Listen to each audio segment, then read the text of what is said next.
We just gave you all the lottery numbers. Sorry you missed them. Everybody just left to go play Powerball, so sorry.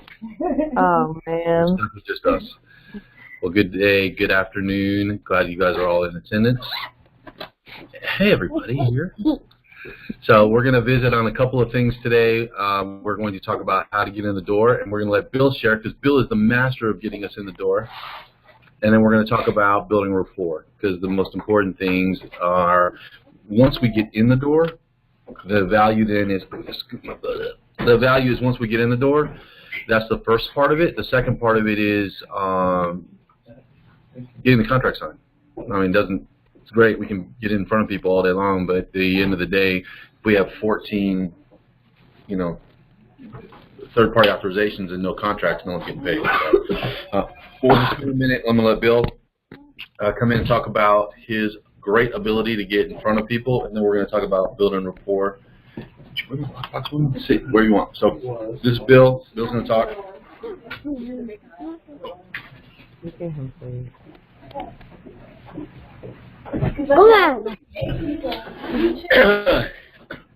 Hey, it's awesome to be here on this Dell computer, as well as in person with all the people here.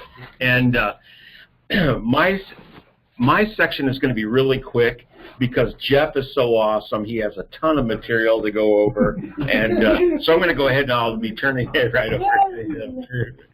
And what we're talking about here is getting in the door. And I've done a little bit of acting and directing in my life, and I think part of this, you have to understand the people and their motivation. A lot of them are doing the clam. They're not answering the phone, and if you'll notice when you're out there, their probably mailbox will be full because they're not even getting their mail. So when you come up to the door, say you're pretty. Well, not like Chef, but say you're one of the you're one of the ladies that are there and coming out and dressed professionally. And if you're a man, and hey, bless you. Oh, that's cute. And say you're a bigger guy like Tony, Jeff, myself. Dago. All right. And basically what I do is I wear a white shirt and I'll wear a sport coat. And Tony brought up a good point, and Tony is one of the managers that's in here, and he's got some phenomenal stuff as well. So, but what he does is he stands back from the door so the people can see how awesome he is from head to toe, and is not threatening, and which I think is great.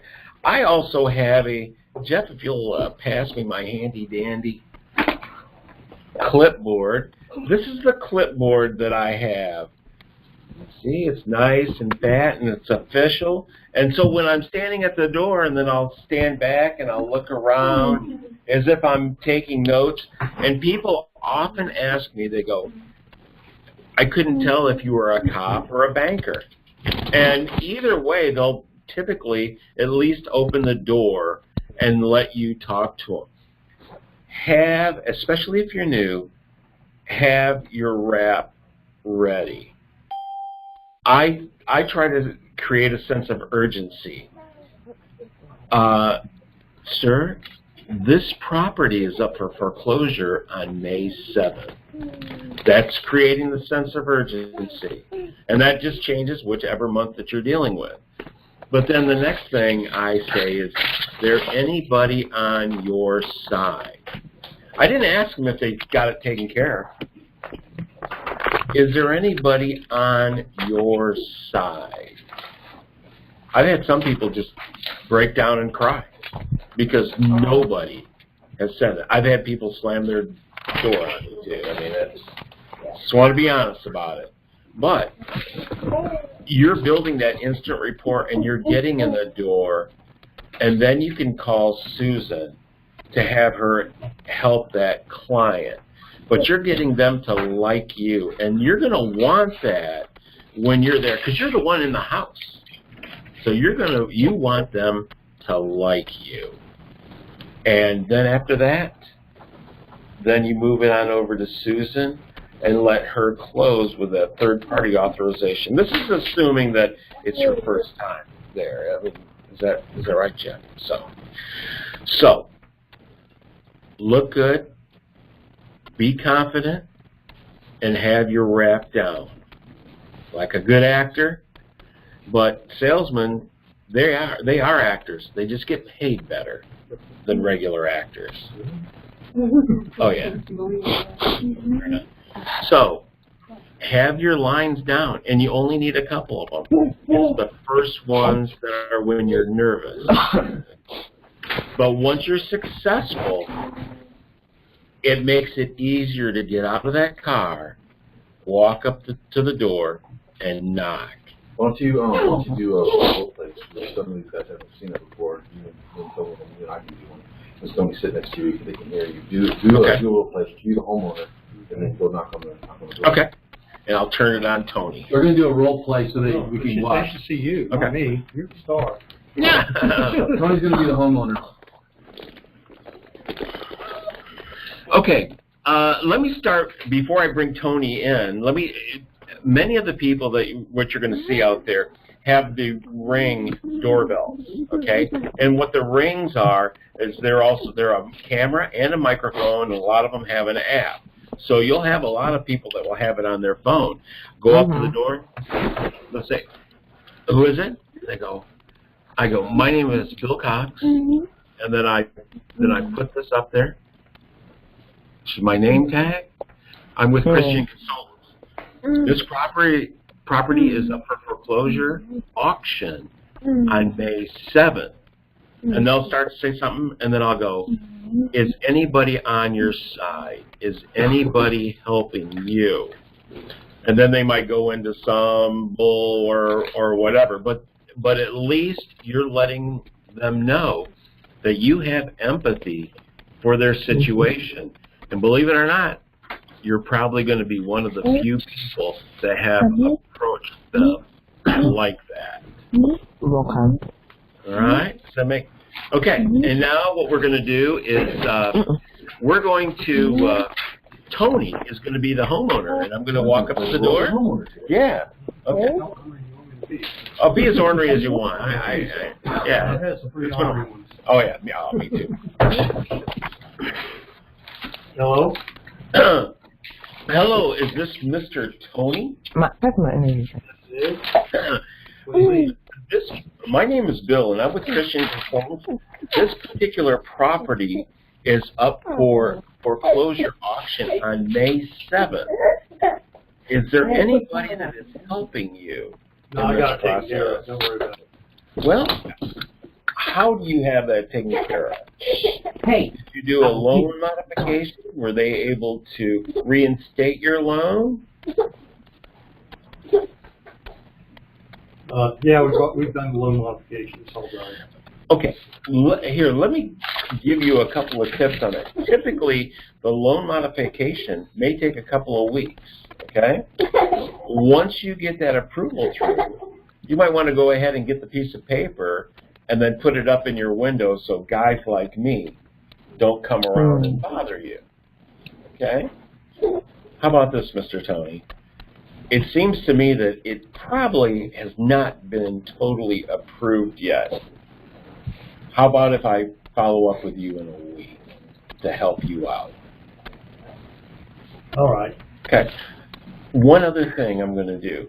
We want to be your plan B. And I'll leave this leave behind. You don't even have to come out while I'm here. I'll leave, and I'll leave it on your doorstep. It'll have my number. It'll have our team's number. And so you can call us if there's any glitch. I'll be following up with you in a week. But if you need our help sooner than that, you call us, and we will help you. All right. See what I'm saying? Basically, yeah. Hey, man, you know, the thing about it is, it's not a one-time close. So many people go, so many people go, hey, they're grabbing my stuff in here. I'm going to have to turn this over to Jeff really quick because I'm getting robbed blind. But, no, in summation, though, I just want to make sure that you know, these people have high anxiety. They don't really want to talk to anybody, and they don't really want anybody to know their business, okay? Right. It's embarrassing, but you have to come across with empathy, and it's not hard for me because I really care. I have been poor. I know what it's like, but I also know that this team will help them more than anybody else will, too. So, instead of being interesting, be interested. Interested in them. Offer help. You'll be successful. All right. Hey, Bill. Good job, Bill. Want to share a best practice or two for the door? All right, yeah, nobody told me I was have to be on camera here. We're just That was awesome. What? Just being No. Ooh, the caramel. Bill, I'm Tony. Oh, I got it right. How many are in there? I'll just go over a few things at the door. I think Bill just said a few things. When I go knock on a door, first thing I do is I step back 5-6 feet, just to give them space, because I don't want to be standing right there and they open the door and all they see is my face right there. You know, I'm 6'5", kind of imposing a little bit. Even if you're not, if you're normal size, whatever, you still want to give them some space, because like Bill said, they're agitated already. Their life is in turmoil. So they're not happy. If they are, you can ask them to share the drugs.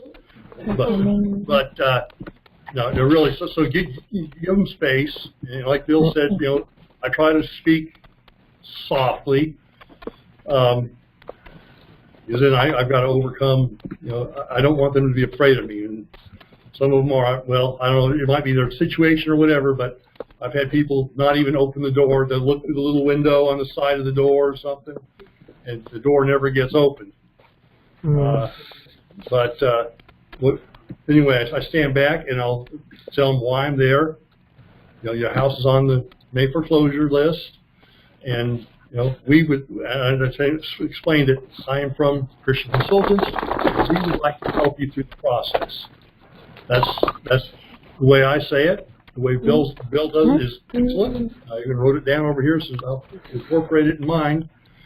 And then we can talk about anything, like Susan has said many times. You don't have to talk about foreclosures. They come out there and you smell something good coming out of that kitchen, talk about that. Oh, wow, that smells good. Just get them to talk to you in any way. They have a fancy car in the driveway. Wow, I really like your BMW. That is nice. Whatever it is, just get them to talk to you a little bit. That's the main thing. Then once they do, you can kind of ease into the foreclosure. And when you do, since I'm not a very good salesman, I've never been a salesman my whole life. I've been a tinker. I beat on machinery and make it work. So for the sales process, Susan is like a godsend to me. So I'm talking with her and with the people, and whenever I get a chance, so they ask me any kind of question at all, even if I know the answer to it. It's like, our processor, Susan, she'll know. And I get her on the phone and explain to Susan, I'm talking with Mr. Smith right here, and he's on the May 7th foreclosure list. And Jim, whatever we had discussed about, I'll let her know where we're at in the conversation. I'll have her on speakerphone and let her take it over. But it's using her like that. She's like the best tool in your toolbox. Excellent. Tony, yeah. He's imposing. I'm only 6'2". It's very imposing. I feel imposed. All right. So that's good. You know, building rapport is the most important thing. We'll talk some time about rapport building because that's really one of the things that's important, I think, for us. So getting in the door, it's an art. It's not a specific set of things. I mean, different Tony does different. I say something very similar to what they both say. I've tried it different ways. But you heard Tony say the most important thing is just a reminder. I don't want him to eat up. Susan as a you know, absolutely as a tool, as a resource that you have. Because when we go to the door, we are always we're being reviewed, but we're viewed as a salesperson. And so having someone that looks like they're on their side, that communicates and understands the frustrations and difficulties that the bank deals with, that they're dealing with the lender, and that's our processor. What really works is in our advantage, having been in sales for as long as I have been. That was one of the challenges that I faced when I started, was using her. She still chastises me sometimes because I forget.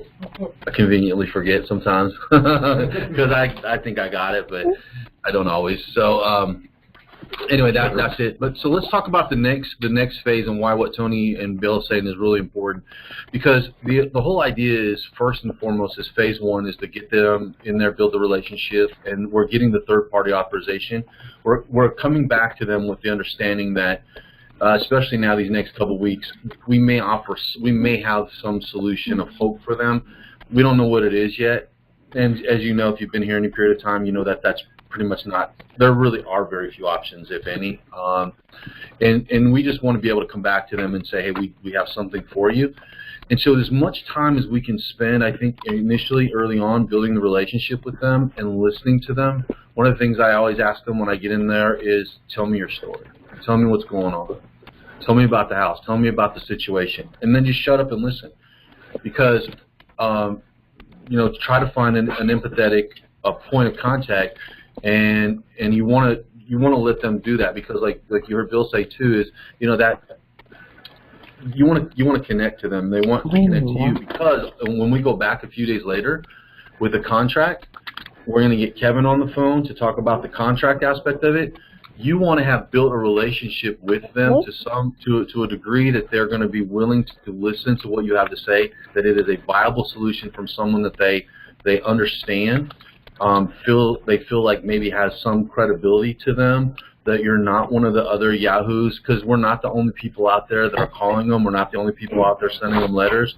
We're not the only people out there, doing all these things. So, you know, we want to differentiate ourselves, set ourselves apart from that.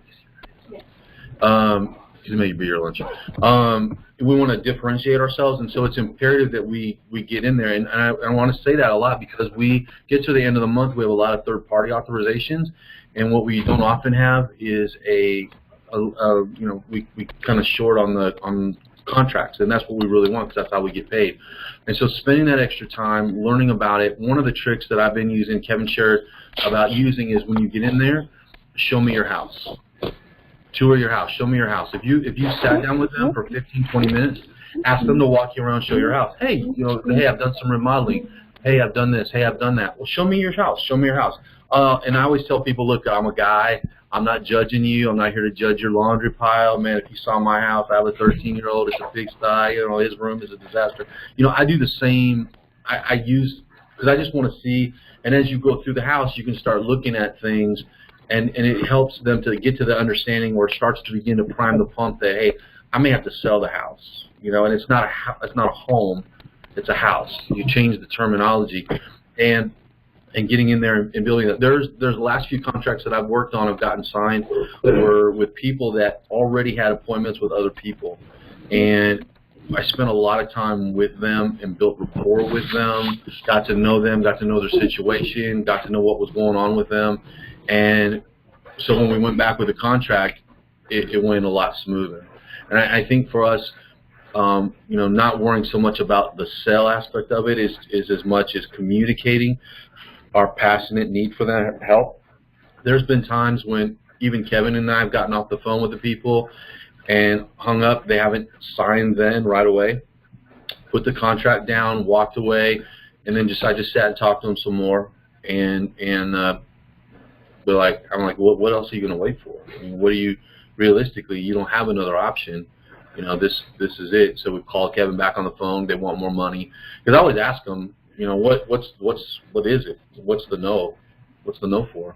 I mean, you know, who do you got to call? Who do you want to talk to? Because always, you know, somebody. And so in the case of Miss Pierce that Tiffany and I are working on, she wanted to call her kids. Just confirm with the kids, make sure it was good because it was their dad's house. Dad had passed away, and they wanted to be cool with it. And so she literally called me and Kevin the next day and said, "Come back, I'm ready to sign." And she had 4 other appointments. She canceled all the appointments, and we went back up to sign the contract. So same thing with Woody's house. Same thing. He had 4 other appointments. We just sat and talked about his life. He was a truck driver at COPD. I knew some people that had that. You know what I mean? It's just that connection building with individuals. And I think if we start off with, like Bill said, that he genuinely cares about people. You can tell Tony genuinely cares about people as well. That's what I'm learning from them. So if you go in there with the attitude that we're there to help them, that we genuinely care about them, and you're willing to build rapport with them and spend the time to get to know them and understand them and their situation, I think when we get back there in front of them with a contract, I always would come back out with something else. Hey, so, you know, we talked about this, or hey, you showed me that. Come back to something that you already talked about in the conversation, and you know, come back and visit about that. Bring that back up with them as well, so you can build that connection. Sorry, I'm ADD. I'm all mouse, squirrel, noise in the background. So. Any of you guys or gal in Dallas, anything that you're working on or have been working on that you want to share, problems, questions, issues, or concerns? We'll let you go first since you're logged in. Can you hear me? Absolutely. How do you deal with people who are asking to be taken off our list? Like that's the first thing they say. So are you in front of them or are you on the phone with them? Yes, in front of them. Okay, so you just call Susan and say, "Hey, Susan, Mr. or Mrs. Homeowner said that we need to take them off the list," and let Susan talk with them. Gotcha. Okay. Anytime we, especially if they're willing to talk with us for a little bit of rapport with them. Talk with them a little bit, and then you heard Tony say it as well. Just get Susan on the phone. If they have an objection to something or whatever else, get Susan on the phone and let her work with dealing with the objections. But that's a great question. Here, real quick. Of course, buddy.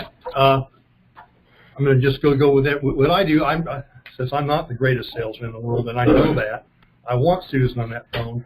They can ask me. I'm waiting for them. Please ask me a question. I don't care. Is the sky blue? Susan, our processor, she knows that. I'll get her on the phone right now.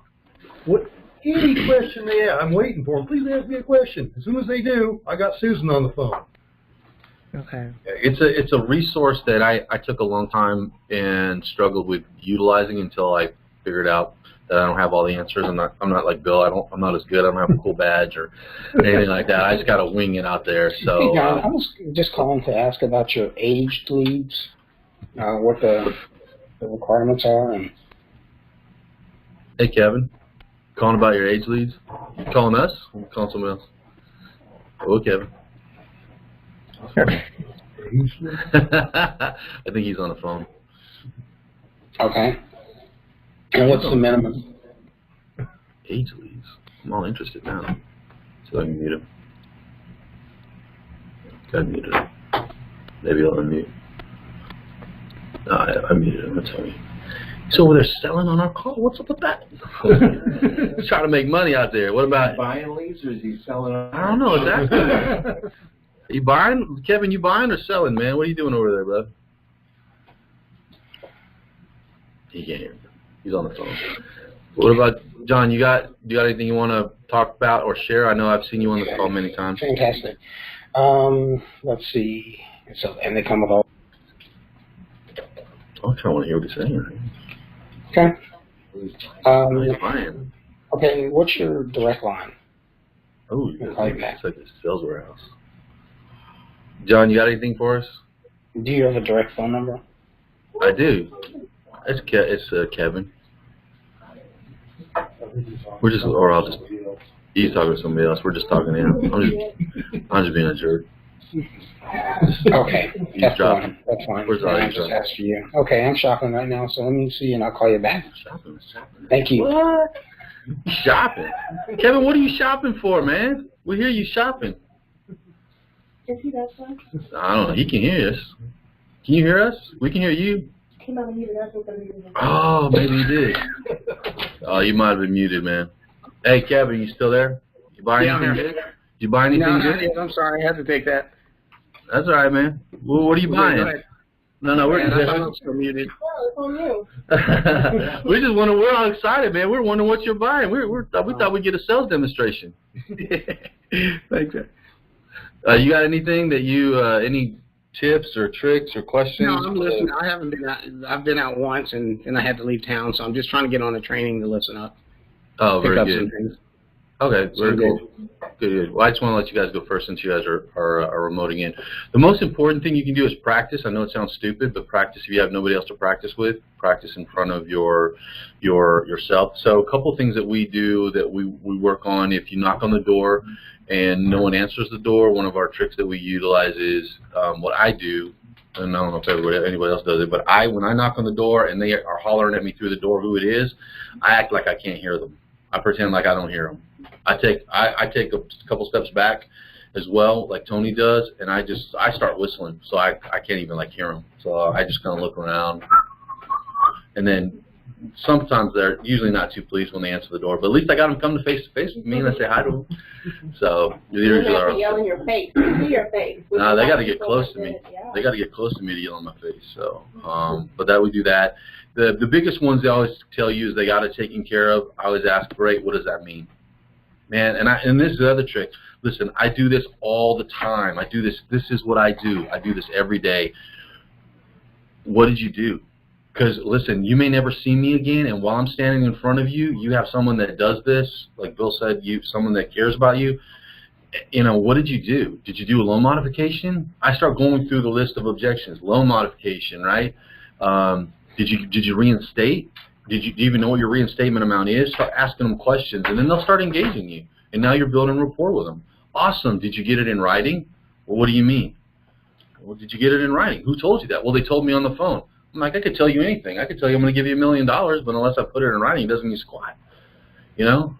Or how long have you been working with the loan modification? Start building questions. I tell you what, banks tell my processor that all the time. Hey, Susan, I was just talking with Tony. He said he's got it. We don't need to talk to him anymore, but he's working on his loan modification. And, you know, so we start dealing with the objections, answer them. And some of the things that they'll talk to you about. How long ago was it? Oh, it's been a few weeks. They still call you every few days and ask you for more information? Yeah, it's so frustrating. You're building rapport because they know that you're not whistling Dixie. You have an idea. Do you know what they're asking for? I don't. I mean, they're probably asking for pay stubs or bank statements, which is stupid because they should have them. But you would think. But, you know, they're asking for stuff. So it's clue. You know why they're doing that? It's because they're stalling you. Or, hey, what did they tell you their decision date was? Magically, it'll be May 6th. I had one guy, it was a Sunday. His decision date was a Sunday. The auction is always on Tuesday. The decision date was a Sunday. They're not even open. I know, isn't that funny? The guy said, you think I'm stupid? I said, you know, they've already decided, so we were upside down on that deal, but that was one that we just started asking questions. So, you know, don't be afraid to ask questions. You're there, you're in front of them, and I tell them, you may never see me again, but while I'm here, you know, ask. Well, do you know all the answers? Like Tony said, no. Are you supposed to know all the answers? No. You don't, but you just go, that's interesting. You know what? Let me ask my processor if she's ever heard of that before. And then let them deal with the objections. And what that's doing is it's building rapport so that if we can get them to give us a third-party authorization, then we're going to tell them, listen, we're going to go back in 72 hours, have them show you the house, have them walk you around in the house, show you what's going on, and then you can, you know, when you go back with the contract, you can talk with them. You have some rapport building. Contact stuff. So, yes, man. Augustine is going to ask a question. No, go ahead. You don't have to. I'll repeat it for you guys. For somebody new, And first I'm at the door, don't have all the questions, don't know all the questions to ask when somebody gives you an objection like, oh, I gotta take care of. How would you kind of stall to get Susan on the phone to take it from there? What are you doing? Well, like, No, What are you doing? What are you doing? You're asking. No. He asked, what would you do to stall so that you could get Susan on the phone? In the beginning, you can, if you text Susan, hey, I'm going out now. She's ready. She knows you're going out. Text her, and then when you're walking up to the door, you can put her on speakerphone and put her in your pocket. Because Susan always assumes that she's on speakerphone and that you're in front of the homeowner when you call her. So she will always answer the phone, how can I help you? Or how are you doing? Or what is her magic line? How can I do for you today? What can I do for you today? That's it. I knew I was going to get it wrong. What can I do for you today? And then you say, hey, I'm here with the homeowner. He said he's got it taken care of. Well, what are you doing, Mr. Homeowner? And she'll just start talking. So I would already have called her before I even knocked. You could do that. Just leave it in your pocket. At first, you probably did. I did it first. I mean, Yeah. Yeah. I'm about to knock on the door. Yeah. So if it's new and you're getting it, you're not sure, she's a great resource to have available for you to while you build a report, and just literally just ask the what question. What are you doing?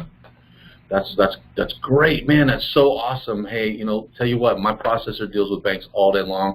Free advice. I'm standing here. Doesn't cost you anything. Hey, Susan, I'm here with, and then you act like you're dialing. Mm-hmm. Hey, Susan, I'm here with Tony, and, Tony said that he's working with the loan modification process, things like that. Or they say, well, you got to take care of it. Awesome, man. That's great to hear. Whew. You know what? So many times when I hear people, and I'm dialing, so many times I hear people tell me they got it taken care of. Hey, Susan, it looks like Tony said he's got it taken care of. That's awesome. Hey, Tony, she'll start talking to him. And she'll start, hey, that's fantastic. What are you doing? We love to hear that. Or how can you, if they already got it taken care of, okay, great. Let me get my processor on the phone so I can make sure, see about getting you taken off of our list so we don't disturb you anymore. That's a good one, too. Did you guys hear that one? Good. If they answer the door and they say, hey, I've got it taken care of, fantastic. Let me get my processor on the phone so we can make sure to get you taken off our list. So you don't have to overcome and deal with all of the objections, just a few. So is that helpful? Better? So it's practice. It's just all about practice and role playing. Get in front of a mirror if you don't have anybody playing homeowner, playing grumpy homeowner. So you're going to run into those things. They're going to tell you the same, I got it taken care of. Okay, great. What have you done? What are you doing about it? Deal with that. Leave me alone. Never come back to my house again. Never come back to my porch. You're never welcome. You're trespassing. Man, listen, I totally get you're upset about this. I went through this. I know it's upsetting. And then just leave your flyer and just walk away. You don't have to come back and deal with this anymore. Great. Okay, cool. Thank you. But listen, my concern is, though, I hear that every month. 800 people tell me that every single month, and they go to foreclosure. So I don't know. It's important to me to know that everything's taken care of. And maybe they still yell at you, but as soon as I've opened my mouth and started talking to people, and they started walking away, I've offered to pray with them. You don't have to feel comfortable doing that. I've done all kinds of things just to get them to stop and talk to me. So the more you practice, the more that you'll pick up the things that are you. We're just giving you things that we do. You've heard all of us do it differently. I go, hey, Tony, my name's Jeff. I'm with Christian Consultants. I noticed your house is on the list for foreclosure for May 7th. And I just stop. Sometimes I'll just stop and pause for a second. I know you have a plan A, or do you have a plan B? Or I know you're working on it. I hear that all the time. People are working on it. So I just mix it up. Is anybody helping you? Is anybody on your side? Is anybody on your team who's supporting you? So you start to get what Susan calls your voice, and you just kind of figure that out. You start working on what's good for you. But the most important thing is just practice. Just practice. Practice with a friend. You have to do it. Yes, the first 1 or 2 or 2 dozen are going to be difficult. And like me, I'm an introvert. I do not like getting in front of people. And my first many were disasters. Going up, but after a while, and with Susan's help, listening to Susan, that was good what she said. I got a little better at it. But it just has to be practice. You have to practice. I mean, anything. If you're going to play an instrument, you have to practice. The first time you play it, it's going to sound bad. Yeah. But you do it over and over and over again, and you get better and better. And that's it. And you learn, like Tony said, you listen to objections. A lot of the things that I learned, I listen to Susan. Still, sometimes we'll go over things, and she's like, I said, they said this, and she's like, well, why don't you say this? And I'm like, I didn't think about it. I didn't think about that. Or you should have told him this. I didn't think about that. So it's good to use them as a resource, her and Kevin as resources, because they'll think of things, because so many times we get to the door and we get all jazzed up in this room, right? We get all geeked up, we're ready to go out there, we're hitting it, and we're like, ugh. One of the people, she's not here today, but she wouldn't mind if I told you the story. She said the first time she called me, she got back in the car. She went to the door, the guy opened the door. She said, Jeff, I froze. I had no idea what to say. So I just looked at him, I smiled, and I handed him the lead behind. I went and I got in the car. Oh, my God, I was laughing so hard. I was laughing. She was honest. She didn't leave behind. So it's just, and then she was better the next time she went to. So it's a process. So I hope that's helpful. You guys in Dallas or on the line, or I'm not sure if you're all in Dallas, but all of John, Kevin, or Nikki, do you guys have anything else before I let you disappear? So do we get any of those badges to show people when we knock on their door? Bill's cool badge? I don't know. He's part of the cool club. I'm not sure how to get the one with that. So, I mean, you can probably go online and make it up. But no, that's a great Susan question. I'll ask Susan. Okay. But yeah, because she's coming up. I think she's coming up next week. So she'll start getting cool badges. What we show once like Monday. What I show. Just smile. You don't have to. Just smile and wave. Smile and wave. Smile and wave. Smile and wave, boys. All right. Yeah, I have a clipboard, not quite as Okay. nice as Bill's, but I mean, I have the clipboard here, and I try to look like I'm doing something. Yeah. Yes, ma'am. Okay, so we go to them and get boxes free. What happens when they ask, is the service free, and then how much is it going to cost? Nothing out of your pocket. Yeah. That's my line. Nothing out of your pocket. Yeah. So the question was, what if they ask how much this is going to cost them, and you just tell them that it's free, it doesn't cost you anything. We'll just give them free advice. Well, how do you make money? They always ask that. Yeah. How do you make money? Not off of you. I don't make money from you.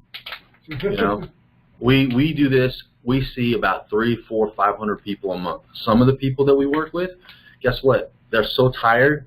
They're tired. Listen to what I'm going to tell them. They're tired. They're stressed out. They can't sleep. It's causing stress in their families. And you know what they say? I just don't want to deal with this anymore, and they're willing to sell their house. In those cases, we make them a fair cash offer. We help them move. We pay last month's rent, deposit. We pay for all those things, and then Tiffany finds them a new place to live. So those are the things that we'll tell them, right? Oh, that's not me. That's cool. You're right. You may not want to do this. So because we're an organization that has a faith base, then we do the right thing by people, and good things come back on people for doing the right thing. Usually not a big objection after that. So, but what did I do? I hit on their pain points, because they're the same pain points. Because they're stressed. I know they're stressed. So they're stressed. So they're like, oh, I can relate to that. So now you're relating to the question. Cool. Alrighty, folks. I'm going to hang up from you guys. So I hope you have a great weekend. Be successful. You're welcome. Call Susan. Be successful. She's waiting for you to call her. Loves when you call. Loves it. Susan equates. She's not here. Oh, I'm recording this. Crap, maybe I should cut off the recording. No, Susan equates you calling her with you working. You're not calling. She doesn't think you're working. So call equals work. Call. It helps. Plus it helps. Tony's attested to that. So, all right, everybody. Y'all have a great one. Thank you. All right. Bye-bye.